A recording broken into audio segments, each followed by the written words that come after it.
प्यारे बच्चों, आज का हमारा टॉपिक है व्याकरण में सर्वनाम। सर्वनाम वो होता है जो संज्ञा के स्थान पर प्रयुक्त किया जाता है। यानी कि राम खाता है तो राम एक निश्चित किसी का नाम है तो उसको हम संज्ञा के अंतर्गत रखते हैं।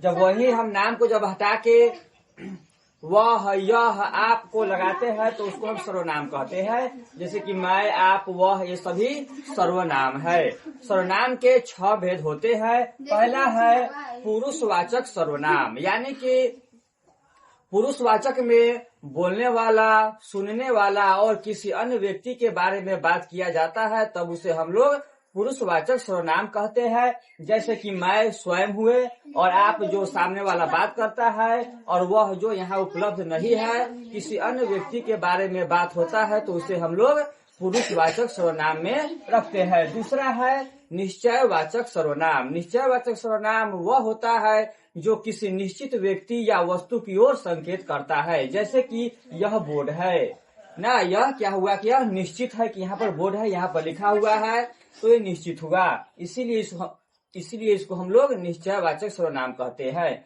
तीसरा है अनिश्चयवाचक सर्वनाम, यानी कि जो अनिश्चित है।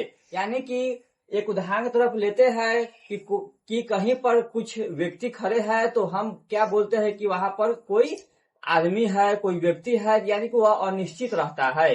तो इस तरह से जो जहाँ निश्चित नहीं हो उसे हम लोग अनिश्चयवाचक सर्वनाम कहते हैं। फिर चौथा हमारा है संबंधवाचक सर्वनाम। संबंधवाचक वो होता है जो किसी वाक्य में एक शब्द को दूसरे शब्दों से जोड़ के रखता है या किसी संज्ञा सर्वनाम के बीच में वह संबंध स्थापित करता है। जैसे कि सो, जो, और ना, जैसे, वैसे, जो एक वाक्य को दूसरे वाक्य से जोड़ने की क्रिया को करता है।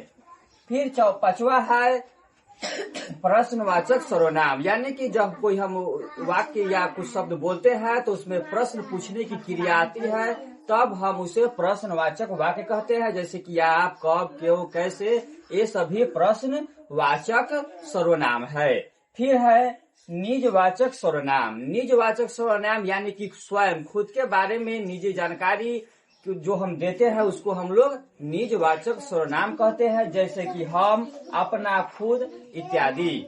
तो इस तरह से हम देखते हैं कि सर्वनाम और उसके भेदों को समझते हैं।